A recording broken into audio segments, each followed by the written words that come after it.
பிறந்து இன்பத்தில் வளர்ந்து இன்பத்தில் மடிந்தவன் யாரும் இல்லை. துன்பத்தில் பிறந்து துன்பத்தில் வளர்ந்து துன்பத்தில் முடிந்தவன் யாரும் இல்லை.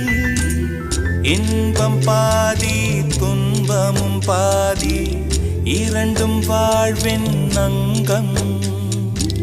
நெருப்பில் வெந்து நீரினில் குளித்தால் நகையாய் மாறும் தங்கம். தோல்வியும் கொஞ்சம் வேண்டுமடி, வெற்றிக்கு அதுவே எணியடி.